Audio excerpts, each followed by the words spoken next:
ओम शांति।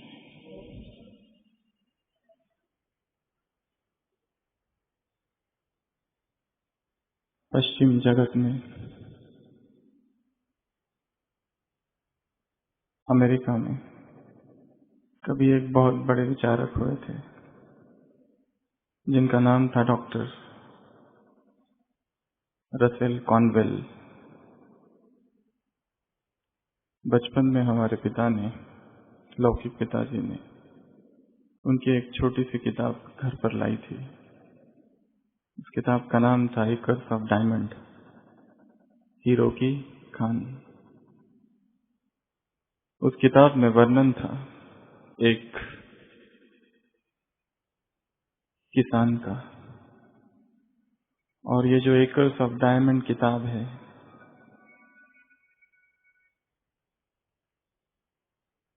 इस पर उस लेखक ने अपने जीवन काल में 6152 बार प्रवचन किया। एक ही कहानी 6052 बार। जहां जहां लेक्चर करने गए वहां पर उन्होंने ये बात सुनाई। ऐसी उसमें क्या बात थी? उस किताब में वर्णन है एक किसान का जो कि साउथ अफ्रीका में रहता है। और उस किसान ने सुन रखा है दूसरे किसानों से एक ऐसी खान के बारे में जहां पर हीरे ही हीरे हैं। और उन हीरो को पाने के लिए यह किसान अपनी जमीन, अपना सब कुछ बेचकर निकल पड़ता है और ढूंढता है उन हीरो को और भटकते रहता है अफ्रीका में, अफ्रीका की उन वादियों में, अफ्रीका के उन घने जंगलों में, परंतु पा नहीं सकता। सारी उम्र ढूंढते ही रहता है, निराश हो जाता है और एक दिन जीवघात कर लेता है और मर जाता है। जिस व्यक्ति को उसने वो जमीन बेची थी, वह व्यक्ति कोई दूसरा किसान, बहुत बड़ी जमीन थी जो उसने बेची थी, जहां वो पहला किसान रहता था और निकल पड़ा था हीरो की खान की तलाश में। अब ये दूसरा किसान भी वहां पर रहता है और एक दिन जब उस खेत के पास ही जो नदी बह रही है वहां से गुजरता है तो पाता है नदी में एक बहुत ही चमकीला पत्थर है। वो पत्थर उसे आकर्षित करता है, उस पत्थर को वो लेता है। उसे समझ नहीं आता ये पत्थर कौन सा है।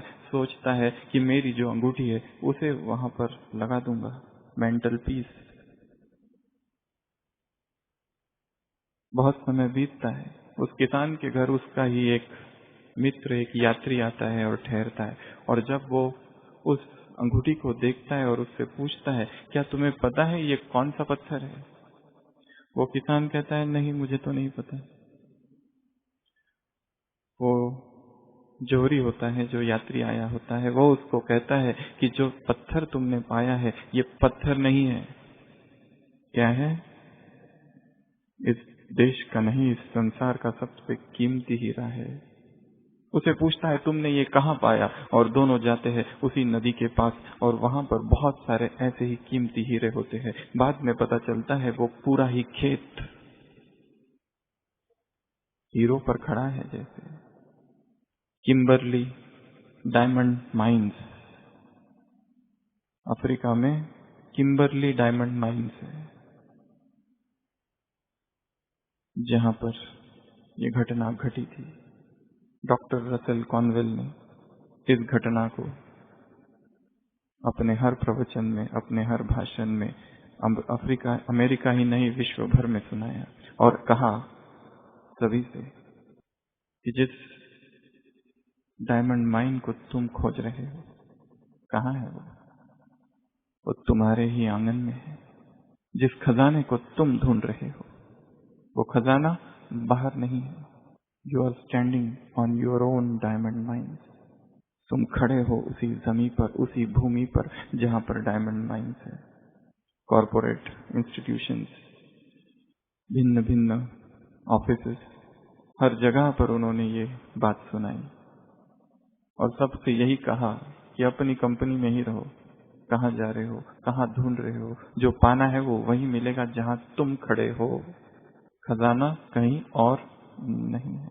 इस संगम युग पर बाप ने भी हमें इतना कुछ दे दिया है, इतना कुछ दे दिया है कि और कहीं जाने की आवश्यकता नहीं है। वो सारा ही खजाना हमारे ही अंदर है। केवल ये पहचानना है कि वो खजाना है।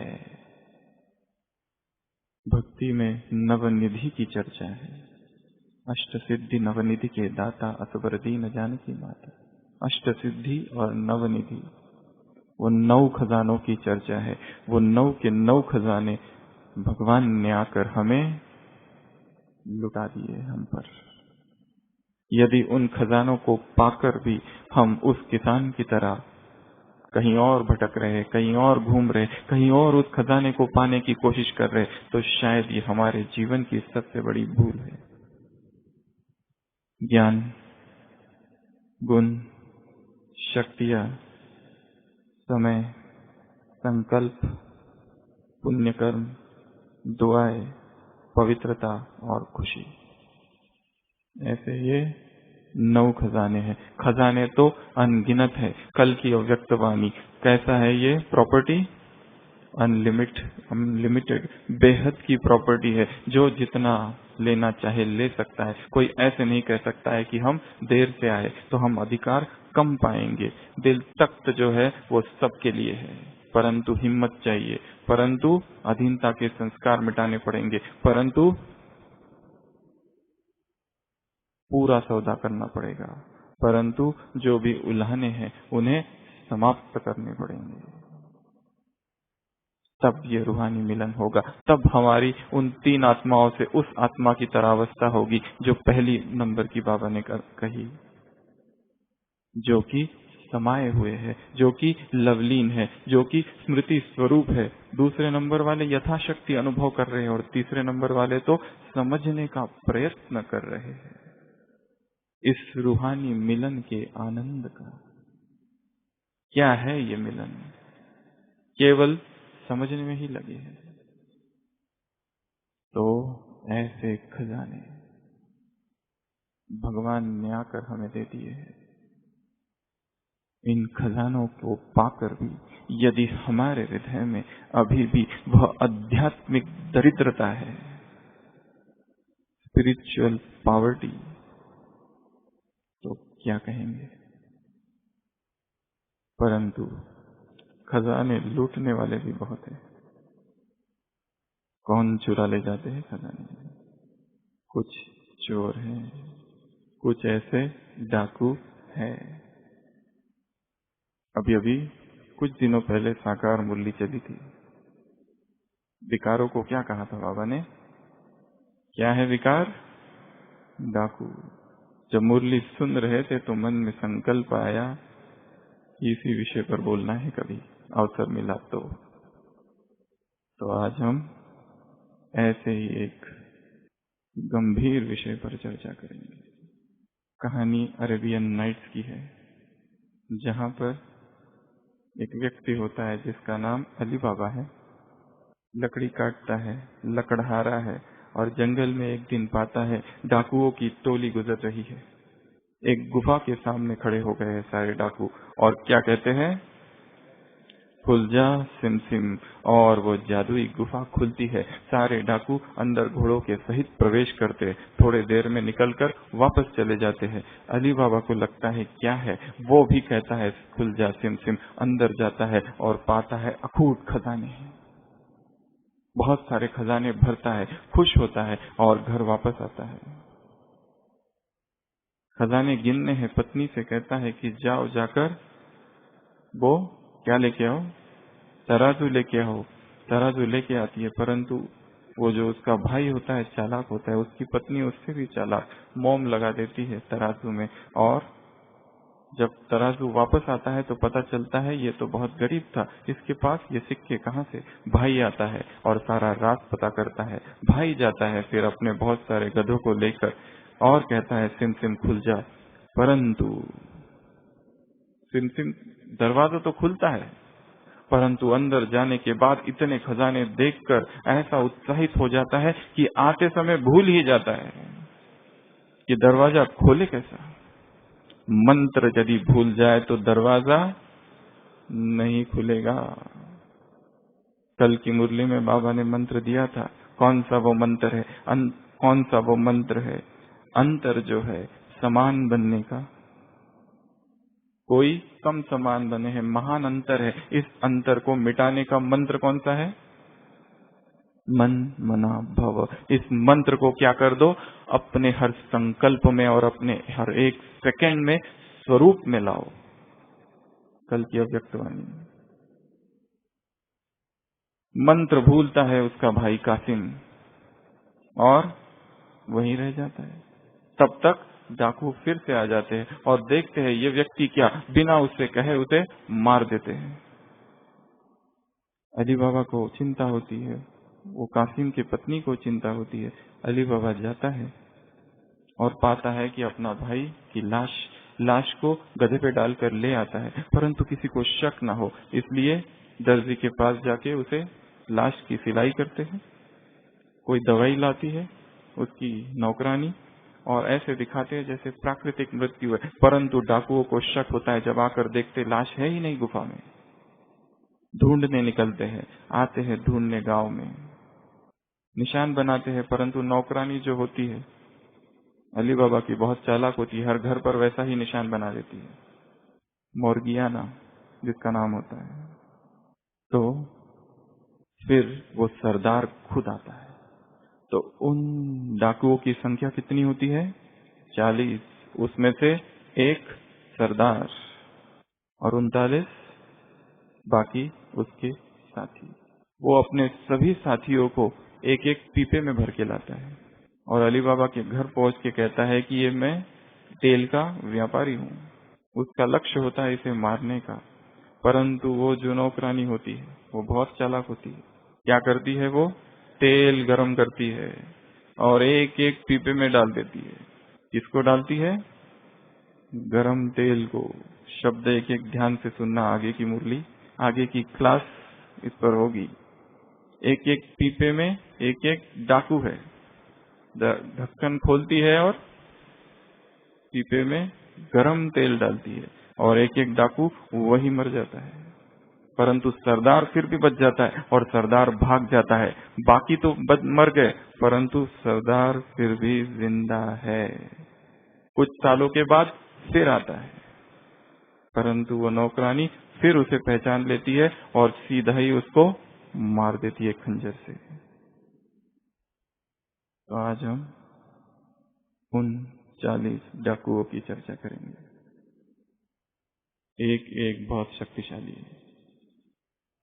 कहानी में तो सरदार बच गया था, यदि हम सरदार को पहले ही मार दे तो बाकी जो 39 है वो स्वतः ही मर जाएंगे।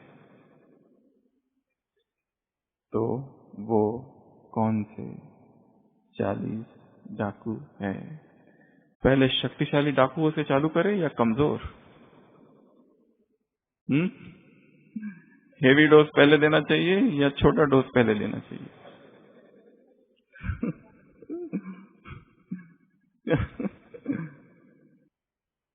ब्राह्मण बहुत शक्तिशाली है, इसके लिए बड़े डोज से ही चालू करते हैं।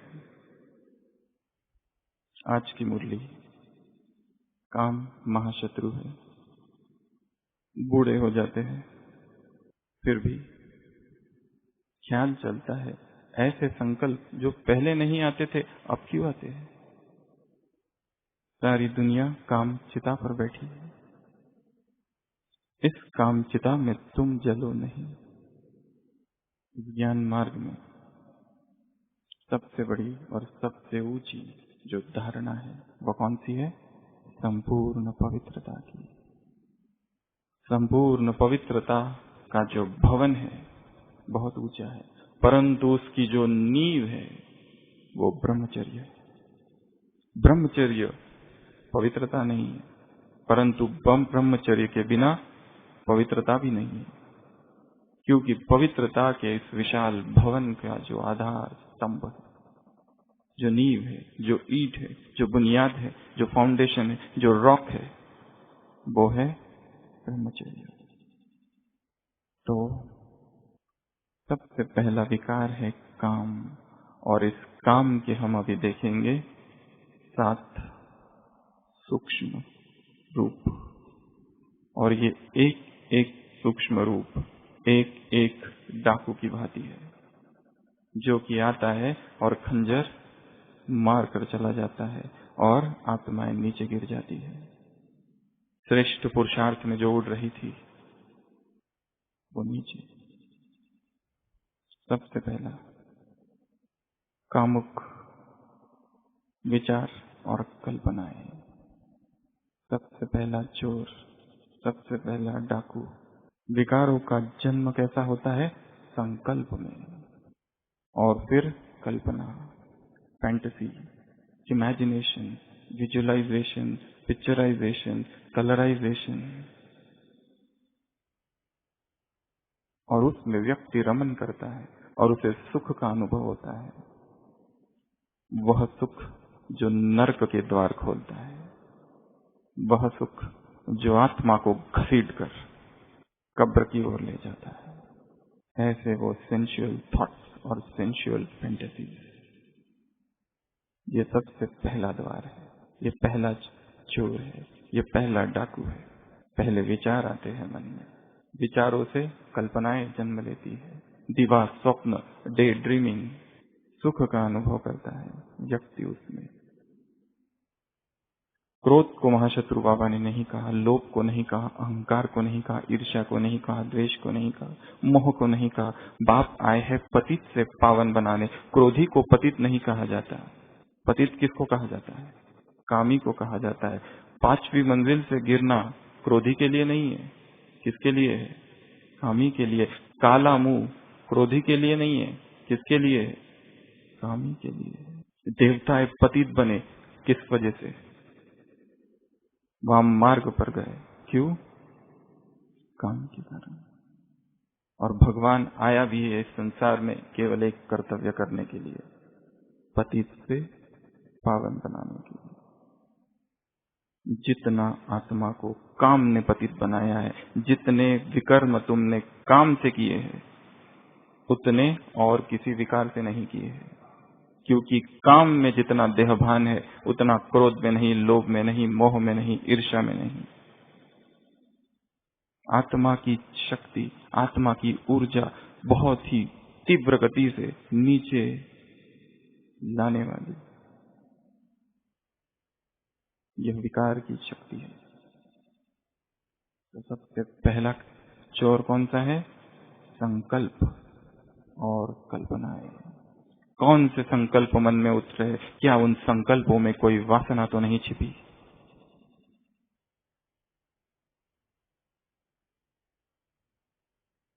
शास्त्रों में दिखाया है, विश्वामित्र का उदाहरण सभी जानते हैं।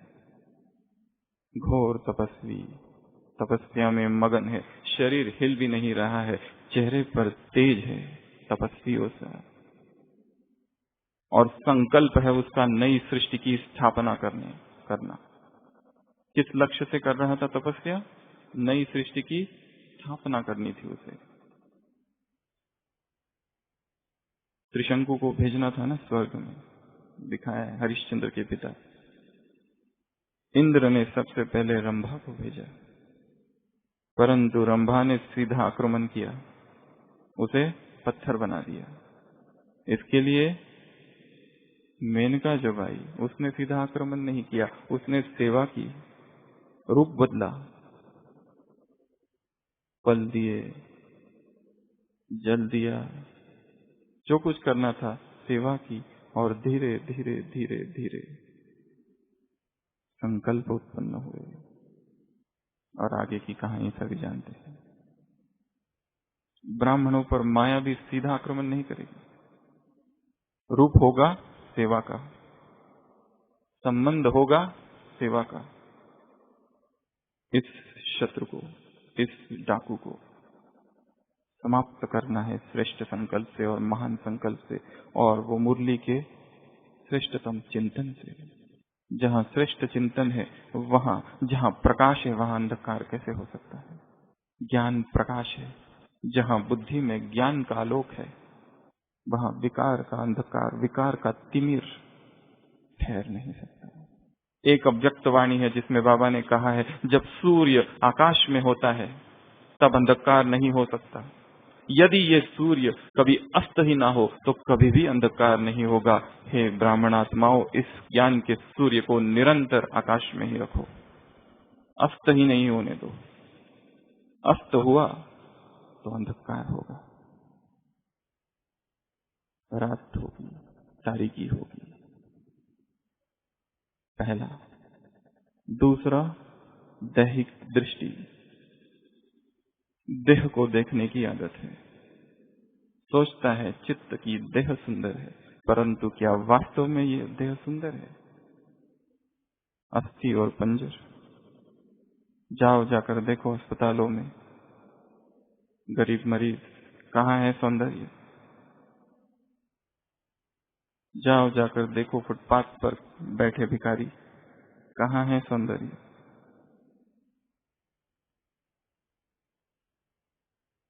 जाओ जाकर देखो वो जो कि बूढ़े हो चुके हैं, दांत गिर गए हैं, झुर्रियां पड़ गई है, कमर झुक गई है, सुन नहीं पाते, देख नहीं पाते, खा नहीं पाते। Where is the beauty? फिर भी भ्रामक दृश्य उत्पन्न किया है देह के सौंदर्य का उपन्यासों ने, सिनेमा ने, साहित्यकारों ने, और भ्रमित किया है, और यह भ्रम पैदा किया है कि यह देह कैसा है? सुंदर है। अस्थि पंजर से भरा, काहे की इसमें सुंदरता? Bucket of stool and urine, इससे अतिरिक्त यह देह कुछ भी नहीं। पर उसी का सोचता है, उसी के बारे में चिंतन करता है। Beauty is but skin deep. इस चमड़ी को निकारो बाहर खरीद कर, कौन सा सौंदर्य है अंदर? मलमूत्र से भरा यह देह, और सारी चेष्टा इस देह को देखने की, इसमें रमन करने की। रमन किसमें करो? आज की मुरली की लास्ट लाइन अच्छा से पहले क्या है? कौन बताएगा? आज की साकार मुरली लास्ट लाइन अच्छा से पहले, सदैव ज्ञान की इन बातों में रमन करते रहो।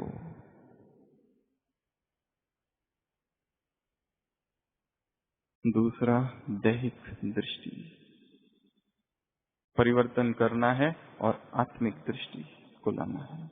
आत्मा देखने का अभ्यास। जो भी दिखाई दे रहे हैं सब केवल आत्माएं हैं, स्त्रीत्व और पुरुषत्व के भाव से परे। आत्मा निर्लिंग है, अलिंग है।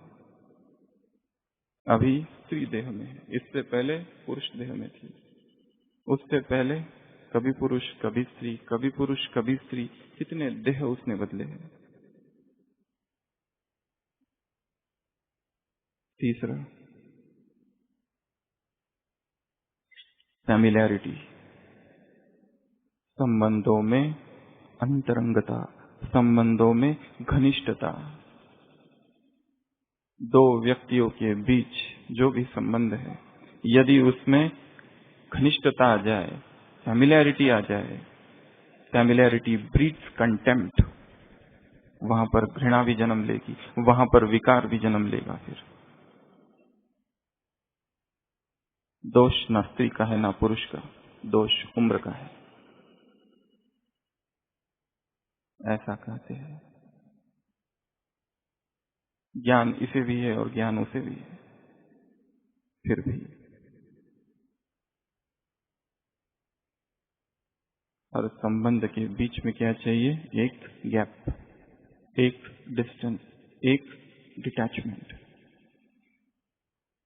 रविंद्रनाथ टैगोर की वो कहानी हमें बार बार याद आती है, जिसमें उन्होंने लिखा है कि स्त्री है जो बहुत अमीर है, एक पुरुष है जिससे उसका प्यार है, दोनों ही शादी करना चाहते हैं, परंतु वो स्त्री उस पुरुष से कहती है, उस युवक से, मैं तुमसे शादी करूंगी परंतु हम साथ साथ नहीं रहेंगे। वो युवक कहता है, ये कैसी शादी है जिसमें हम साथ ही नहीं रहे। वो कहती है, करना है तो ऐसी ही शादी होगी, मैं तुम्हारे लिए एक महल बना के दूंगी, वो महल उधर होगा और मैं इधर होंगी, बीच में एक झील होंगी, आपस में तुम इधर से जा रहे हो, मैं इधर से जा रही हूँ, मिल लिए तो मिल लिए, तुम उधर से नौका विहार, मैं इधर से नौका विहार, मिल लिए तो मिल लिए, कभी आमंत्रण नहीं देंगे, सहज मिलना हो गया तो मिलना हो गया। वो कहता है, ऐसी कैसी शादी है ये तो शादी मैंने कभी सुनी नहीं। वो कहता है, ऐसी ही शादी होगी, अगर तुम्हें नहीं करना है तो तुम नहीं करो, परंतु मैं अविवाहित ही रहूंगी और तुम्हारी यादों में रहूंगी। अब सोच लो, ऐसा उसमें वर्णन है। तुम उधर और हम इधर और बीच में झील। वो कहता है क्यों? वो कहती है जब भी दो व्यक्ति अति समीप आ जाते हैं तो जो संबंधों में फ्रेशनेस है, उनका आपस में सम्मान है और हमारा जो प्रेम है वो प्रेम ही नष्ट हो सकता है। इसके लिए हर संबंध में, चाहे ब्राह्मण परिवार के बीच में वो संबंध हो, चाहे घर में रहते हैं हम इधर वो उधर और बीच में झील, मिल लिए तो ओम शांति, बाय। वो उधर चले जाने के बाद में क्या कर रहे हो और कैसे हो की जरूरत नहीं है। और हमने इधर से मैसेज भेजा और उधर से कोई रिप्लाई नहीं आया और उसकी बेचैनी नहीं है। संबंधों में डिटैचमेंट। तो तीसरा चोर है, तीसरा डाकू फैमिलियरिटी। चौथा गुह्य भाष्य, प्राइवेट टॉक्स, प्राइवेट कॉन्वर्सेशन, गोपनीय वार्तालाप। दो व्यक्तियों के बीच में होने वाला गोपनीय वार्तालाप काम को जन्म देगा।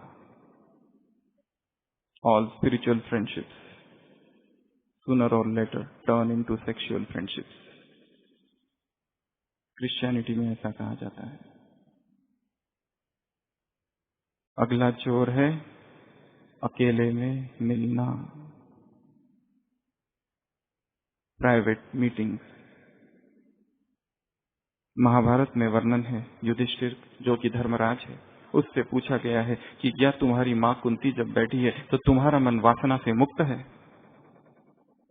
वो कहता है, आई एम नॉट श्योर। अगला, इसके लिए सुरक्षा का कवच पवित्रता है। जो भी चीज से वो खंडन हो सकती है, जो भी ट्रिगर हो सकते हैं, स्टिमुलस हो सकते हैं, उत्तेजनाएं हो सकती है, इंद्रियों का भरोसा नहीं।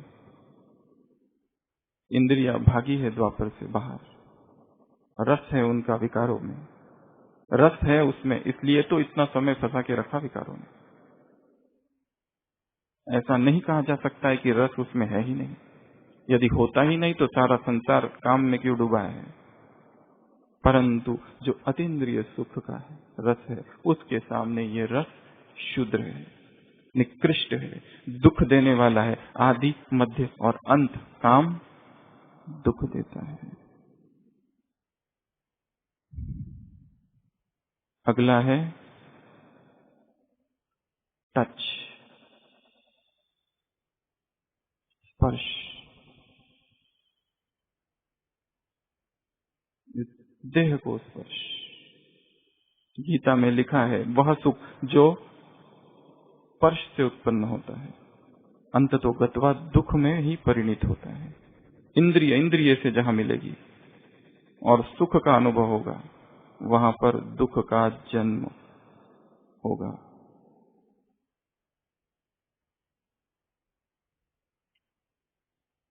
सातवां, अश्लील साहित्य पढ़ना अश्लील दृश्य देखना, सिनेमा, सब कुछ आ गया उसमें, और उसको शेयर करना। क्या हम देख रहे हैं? क्या देखने में इन आंखों को रस है? क्या हम सुन रहे हैं और क्या हम पढ़ रहे हैं? कहीं उसमें विकार की वायु तो नहीं? पढ़ने के लिए भगवान ने श्रेष्ठ खजाने दिए हैं, क्या वो छोड़कर, क्या उनसे भी अच्छा इस संसार में कुछ है जो मन को खींच रहा है? Vulgar literature, songs, movies, videos, clips, serial, scenes. आत्मा ने द्वापर से भोगा है। थोड़ा से चिंगारी की उसे आवश्यकता है, चाहे कितना भी कोई ज्ञानी हो और तपस्वी हो और योगी हो। विकार ऐसा है, विकारों की अग्नि ऐसी है, वो सुनामी ऐसी है कि जितने घर बसा के रखे हैं ज्ञान और योग और तपस्या के, उसमें सामर्थ्य है उसे नष्ट करने का। और हम देख भी रहे हैं आत्माओं की क्या गति हो रही है। कितने हुए? 7। गरम तेल की आवश्यकता है। एक एक पीपे में छिप कर आया है। इतना गरम तेल हो कि डालते ही भस्म हो जाए,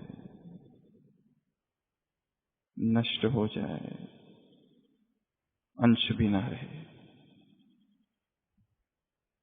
क्या ये हो सकता है?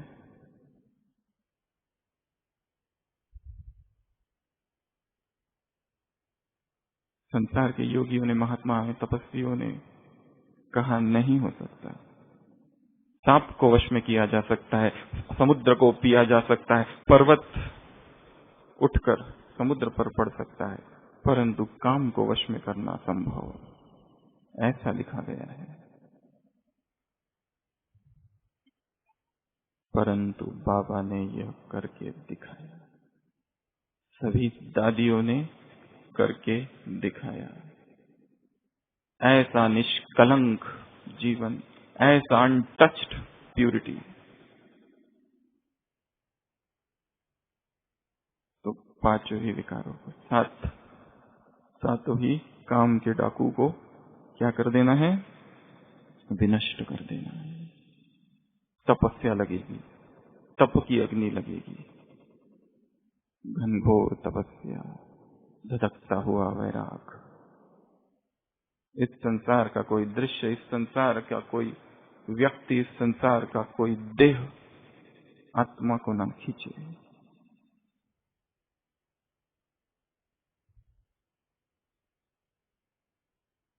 दूसरा है क्रोध। क्रोध के 7 रूप, क्रोध के 7 चोर, क्रोध के 7 डाकू। किसी गांव में एक व्यक्ति रहता था, इतना क्रोधी था, इतना क्रोधी था, सबसे क्रोध करता था। एक दिन क्रोध में आकर अपनी पत्नी को ही उसने मार दिया, कुएं में डाल दिया। और जैसे ही पत्नी मर गई, फिर पश्चाताप हुआ कि ये मैंने क्या कर दिया। और पश्चाताप जब कर रहा तो देखा कि साधुओं की एक टोली वहां से जा रही है। उनसे कहा कि मुझे भी कुछ मार्ग बताओ कि इस क्रोध से मैं कैसे मुक्त हूं। गुरु ने कहा संन्यास ले लो, क्रोध से मुक्त हो जाओगे। तुरंत सन्यासी बन गया। गुरु ने कहा ऐसा संकल्पवान व्यक्ति तो मैंने आज तक नहीं देखा, इतने शिष्य हैं पर तेरे जैसा आज तक नहीं देखा। परंतु क्रोध का ही एक दूसरा सूक्ष्म रूप था। क्रोध जो उस तरफ था अब इस तरफ हो गया, क्रोध जो अब दूसरे तरफ था अब अपनी ओर पलट गया। फिर वो स्वयं पर इतना सख्त हो गया कि सब लोग एक बार भोजन करते थे, वो कभी कभी भोजन भी नहीं करता था। सब लोग सीधे रास्ते से चलते थे, वो पथरीले और कटीले रास्ते से चलता था।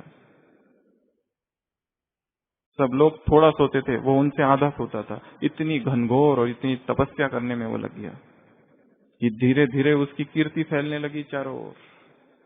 वो बहुत बड़ा साधु और संत जैसा बन गया। चारों ओर नाम होने लगा, चारों ओर उसके प्रवचन होने लगे। एक दिन ऐसा ही प्रवचन कर रहा था तो उसका वो पुराना मित्र उस गांव का उस सभा में आया और उसे आश्चर्य हुआ, ये तो वही है। और ये जो व्यक्ति था उसने अपना नाम रखा था शांतिनाथ। तो उस व्यक्ति को लगा कि ये तो वही है मेरा मित्र, और उसके पास जाता है जैसे ही शांतिनाथ उसे पहचानता भी नहीं है, क्योंकि जो तख्त पर बैठते हैं वो अगर पहचाने तो उनका अपमान हो सकता है। ये मेरे पुराने जीवन का साथी, अब तो मैं इतना ऊंचा हो गया हूँ। वो आकर उससे पूछता है, उसको शक होता है कहीं ये वही है या कोई दूसरा है। तो वो जाकर पूछता है वो मित्र उससे, आपका नाम क्या है? वो कहता है, इतना भी नहीं जानते मेरा नाम क्या है? क्या अखबार नहीं पढ़ते, रेडियो नहीं सुनते, मेरा नाम पूछते हो? थोड़ा सा उसे लगता है आदमी तो थोड़ा वही लग रहा है। फिर पूछता है, इधर उधर की बातें चलती है, फिर पूछता है आपका नाम मैं भूल गया, आपका नाम क्या है? वो कहता है अभी अभी तो तुमको बताया। थोड़ा क्रोध और थोड़ा आवेश, क्या इतने जल्दी भूल गए? मेरा नाम है मुनि शांतिनाथ। थोड़ी देर के बाद इधर उधर की बातें चलती है, फिर से वो मित्र पूछता है आपका नाम क्या है? तब तक तो ये डंडा ही उठा लेता है। कहता है बाद में वो मित्र, बस यही आदमी है, आदमी वही है, संन्यास ले लिया, संसार छोड़ दिया, क्रोध नहीं छूटा, संस्कार वही बैठा है, सब कुछ बदल गया, श्वेत वस्त्र आ गए, मैच लग गया, पर आदमी वही है।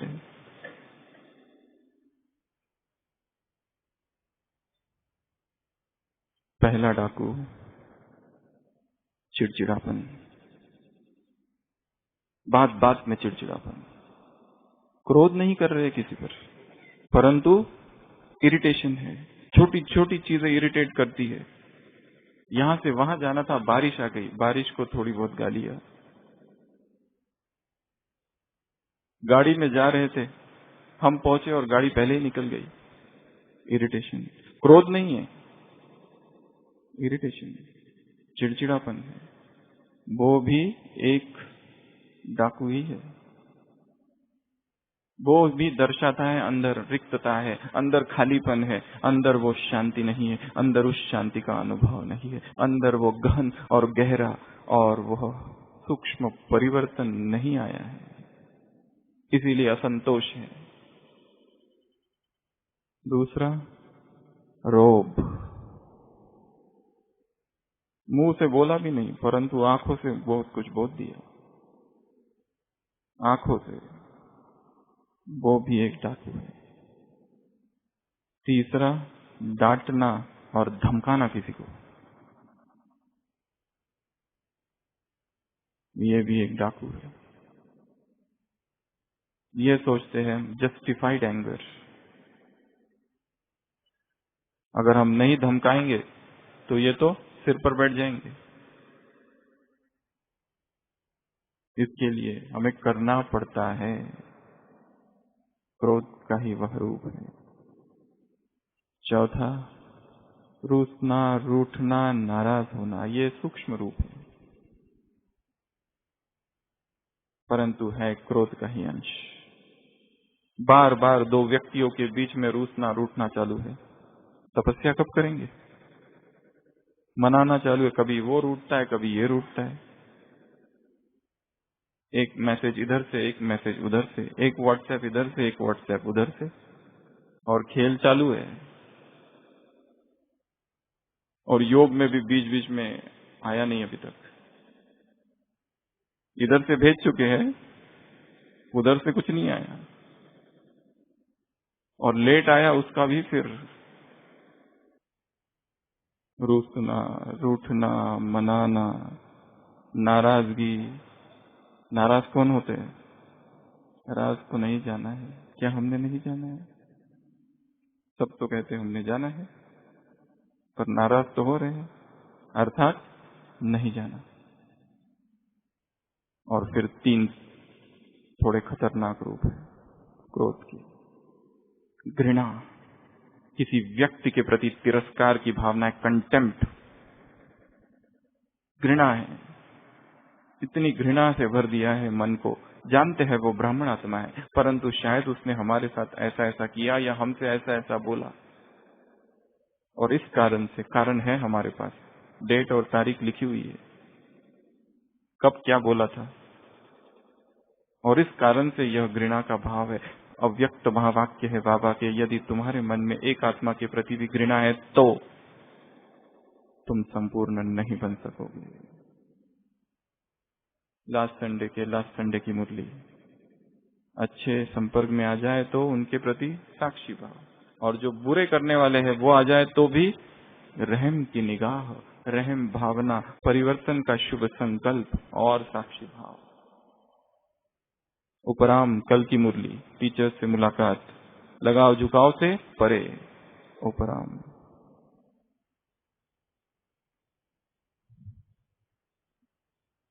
अगला है बदला। हम टोली लेने गए थे, टोली कम मिली,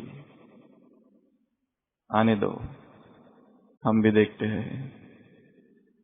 हमारा उस डिपार्टमेंट में कुछ काम था, काम नहीं किया, अब आने दो, देख लेंगे। संसार में जैसा बदला लेते वैसे ब्राह्मण बदला नहीं लेते, सूक्ष्म और आध्यात्मिक बदला। और सातवां हिंसा,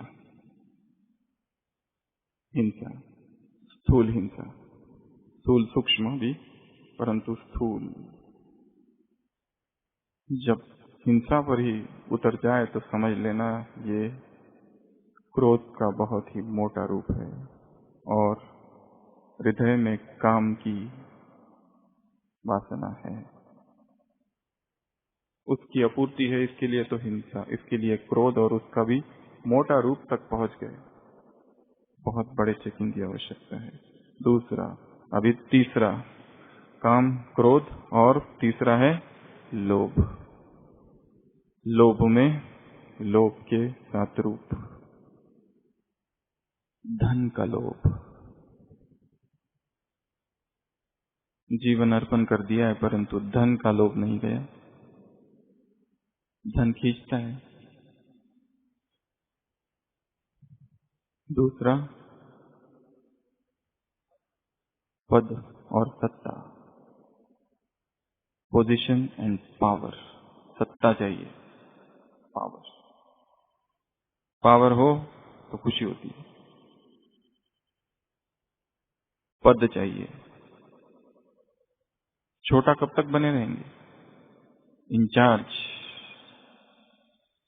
इंचार्ज बनना है, हेड बनना है। लोभ। तीसरा, भोजन,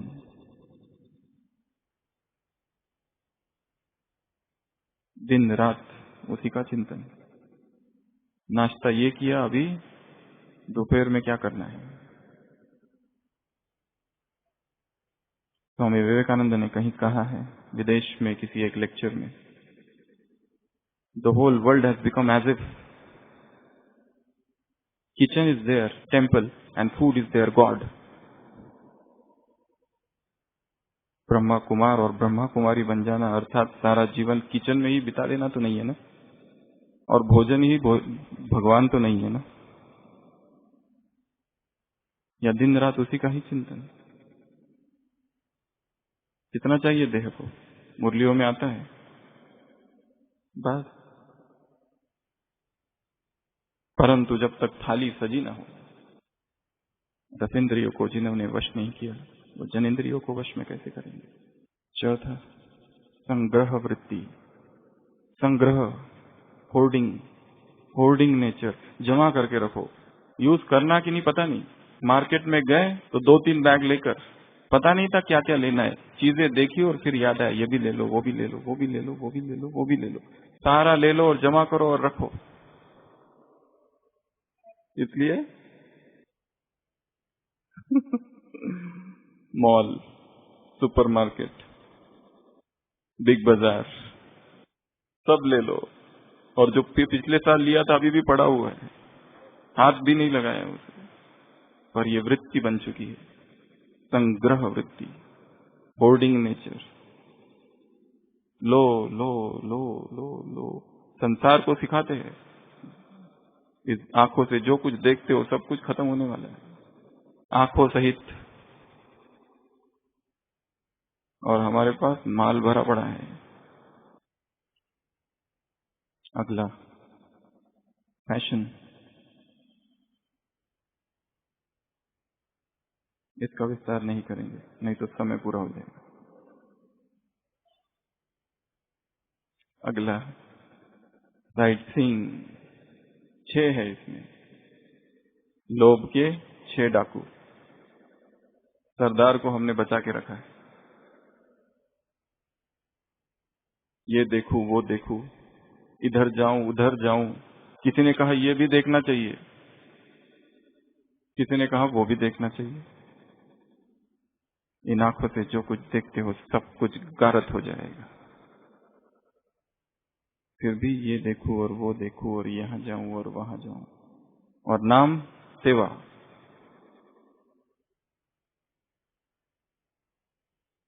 सेवा अर्थ,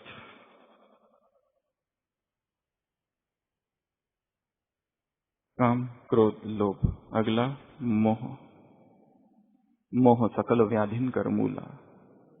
तुलसीदास का उदाहरण है, अपने पत्नी से इतना मोह कि अंधियारी रात, तूफानी रात, घनघोर बारिश, फिर भी समुद्र पर वो नदी में गिरा, नदी में छलांग लगाई।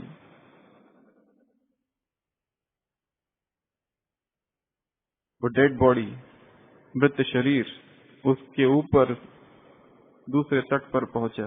पत्नी का घर ऊपर था, ऊपर की मंजिल पर। उस मरे हुए सांप को पकड़कर, मरा हुआ या जिंदा जो भी, उसको पकड़कर वहां पहुंचता है। इतना मोह, क्या कहती है वो, जितना मोह इस हड्डी मांस के देह से है, उतना ही यदि राम से लगकर हो जाए तो सदगति हो जाए तुम्हारी, और वैराग का उदय होता है। मोह, सबसे पहला मोह तन मन और धन।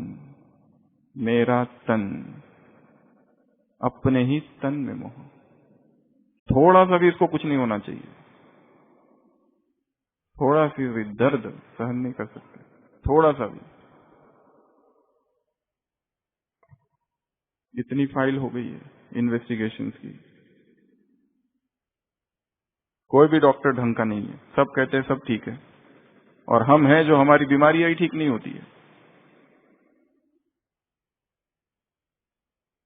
कोई तो मिले ढंग का जो कहे कि ऐसी कोई बड़ी सी बीमारी है, पेट भर जाए। हम देखते हैं ओपीडी में पेशेंट जब फाइल लेकर आते हैं और हम कहते हैं सब रिपोर्ट नॉर्मल, एक अज्ञात सी उदासी छा जाती है चेहरे पर। कितनी आशाएं लेकर आए थे, कुछ तो निकलेगा, हम भी कोई छोटे बीमार थोड़ी ना है।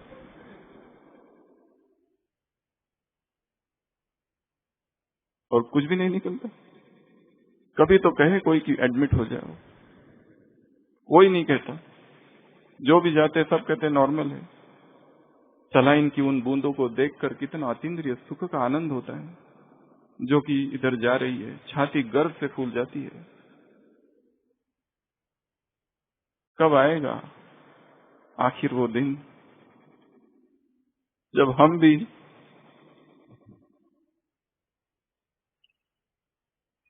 भी थोड़ा तो कुछ लोग मिलने आए, कोई गुलदस्ते लाए, कोई पूछे कैसे हो, हम कहेंगे अभी कल से ठीक है। कोई पूछता तक नहीं।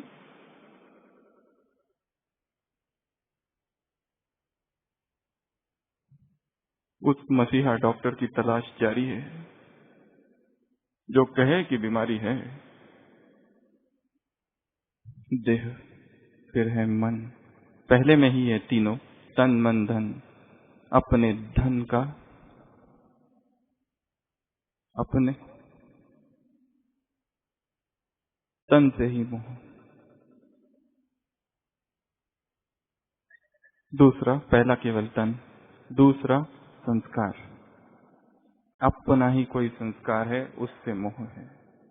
पता है ये छोड़ना चाहिए, पता है ये संस्कार ही मुझे दुख दे रहा है, पता है इसी संस्कार के कारण मैं बार बार नीचे गिरता हूं, परंतु वो संस्कार छूटता नहीं या उसे छोड़ते नहीं।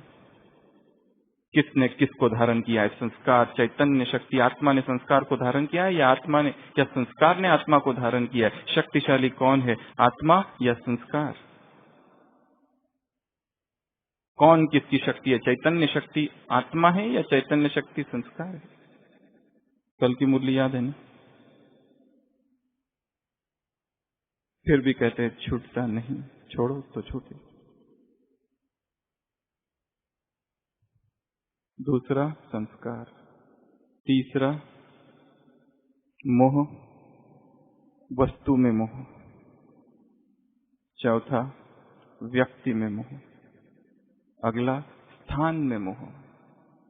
इस स्थान से हमको हटाना नहीं तो हमारी स्थिति बिगड़ जाती है। यही स्थान अच्छा लगता है और यही स्थान पर सेवा करने की ज्यादा दिल होती है।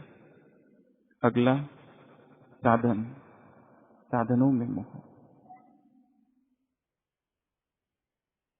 स्थान, व्यक्ति, वस्तु, साधन, कितने हो गए सारे?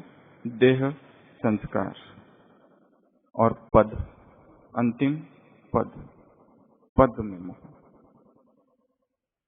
जो पद प्राप्त हुआ है उसी में इतनी आसक्ति है कि वो कोई छिन ना जाए, इसकी दिन रात चिंता होती रहती है। इंचार्जशिप, जहाँ के हेड है,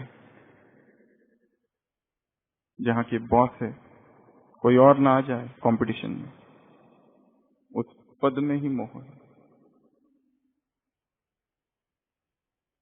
अब्दुल कलाम जब अपनी प्रेसिडेंटशिप पूरी हुई थी, एक बैग लेकर चले गए थे बस। जाते समय एक बैग थी प्रेसिडेंट हाउस से, एक बैग, सूटकेस बस, छोटी सी। जो क्यों छोड़ दिया वहां पर। अंतिम है अहंकार, अहंकार के साथ डाकू।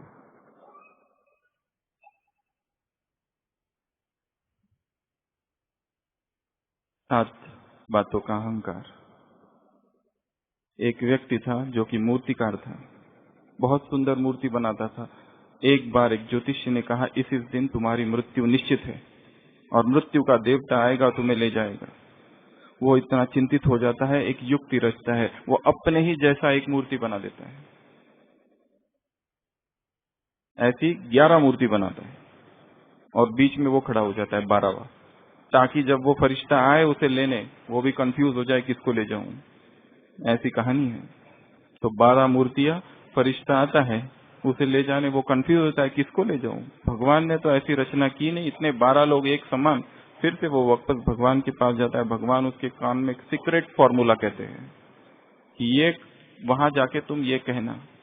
तो वो व्यक्ति, वो फरिश्ता जाता है वहां पर और कहता है, ये मूर्तियां तो बहुत अच्छी है पर इस मूर्ति में एक गलती है। तो वो जो व्यक्ति खड़ा होता है कहता है, मेरी मूर्ति में गलती? कौन सी गलती है बताओ? वो बोलता है, यही गलती है, चलो अब साथ में। कौन सी गलती? कि मेरे मूर्ति में और गलती, मैं और गलत, यही गलती है। Let's go. मैंपन, किसका मैं? तन मन धन, मेरा शरीर, मेरा मन, मन में मेरा चिंतन, मेरा चिंतन बहुत अच्छा है,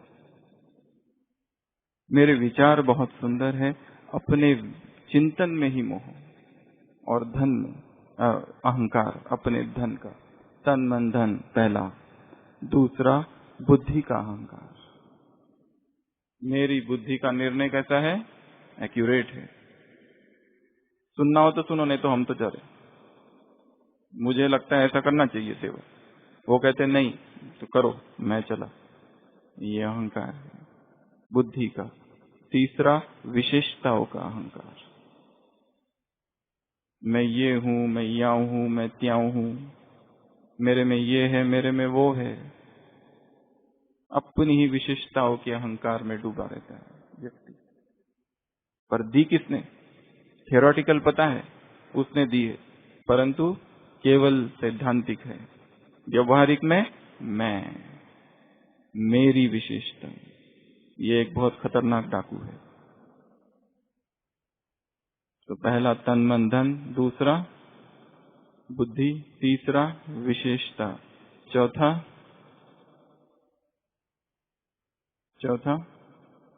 अब आप बताएंगे किस बात का अहंकार?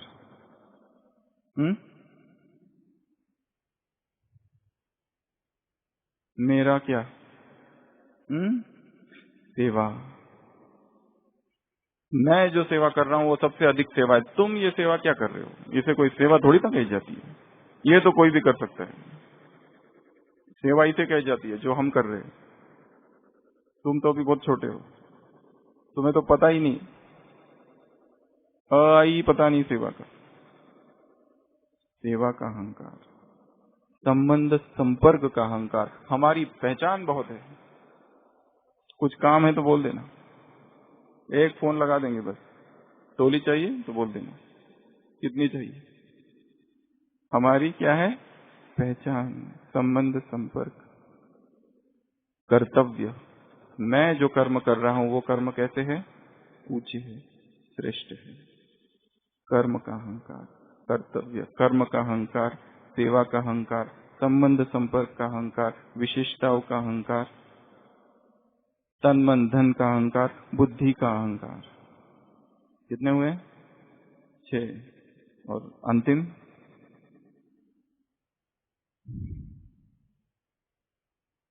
एक लास्ट, फिर क्लास भी पूरा करते हैं।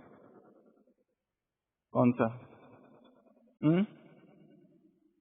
नाम का और ईश्वरीय प्राप्तियों का। वो तो शुद्ध अहंकार है। वो तो पॉपुलैरिटी और ज्ञान और पुरुषार्थ। पुरुषार्थ का अहंकार ये सूक्ष्म अहंकार है। हम बहुत अच्छा पुरुषार्थ कर रहे, दूसरे नहीं कर रहे, और दूसरे जो कम पुरुषार्थ कर रहे उनके प्रति सूक्ष्म घृणा है। हम योग में बैठ रहे और वो देख रहे कि दूसरे उस समय योग नहीं कर रहे, उनके प्रति सम्मान कम है हृदय में। ये भी तो अहंकारी है। तो कितने हो गए? 39। और इनका सरदार है देह अभिमान। 40वां देह अभिमान। इस देह अभिमान को नष्ट करना है, खत्म करना है। उस कहानी में तो पहले 39 मर गए थे, बाद में वो अंतिम मरा जो बदला लेने आया था। हमें पहले इसी को यदि मार दो तो वो जो 39 है अपने आप सब समाप्त हो जाएंगे। कैसे मारेंगे उसे? अशरीरी अवस्था से। कैसे मारेंगे उसे? एक की याद से। तपस्या अर्थात एक बाप दूसरा न कोई, कल की मुरली। कैसे मारेंगे उसे? योग के श्रेष्ठ प्रयोग से, योग के श्रेष्ठ अभ्यास से। कैसे मारेंगे उसे? ज्ञान के श्रेष्ठ चिंतन से। स्वयं को ज्ञान योग से भर देना है, इतना भर देना कि ये सारे के सारे डाकू नष्ट हो जाए, समाप्त हो जाए, खत्म हो जाए, और वो सारे खजाने हमें मिल जाए। वहां पर मंत्र था, वहां पर वो जो खास शब्द था वो था खुल जा सिम सिम। हमारा कौन सा शब्द है? 7 शब्द बताओ और फिर क्लास पूरा करेंगे। मेरा बाबा एक, मेरा बाबा कहा और खजाने, दरवाजा खुला एक। दूसरा, मन मना भो कहा और दरवाजा खुला। तीसरा, बाबा मेरे साथ है तो शिव बाबा कहा और दरवाजा खुला। इस सीजन की सबसे पहली मुरली 16 अक्टूबर 2016। ओम शांति, ओम शांति कहा और दरवाजा खुला। और मैं बाबा का, बाबा मेरा कहा और दरवाजा खुला। मेरा बाबा कहा और दरवाजा खुला। मीठे बाबा, प्यारे बाबा कहा और दरवाजा खुला। वाह बाबा वाह, और दरवाजा खुला। एक बाप मेरा दूसरा ना कोई, एक बाप दूसरा ना कोई, एक बाप दूसरा मैं और तीसरा ना कोई, एक के प्रति समर्पण भाव, एक के प्रति लगन, एक से प्यार, एक की याद, एक से सर्व संबंध, एक एक एक एक वही। ओम शांति।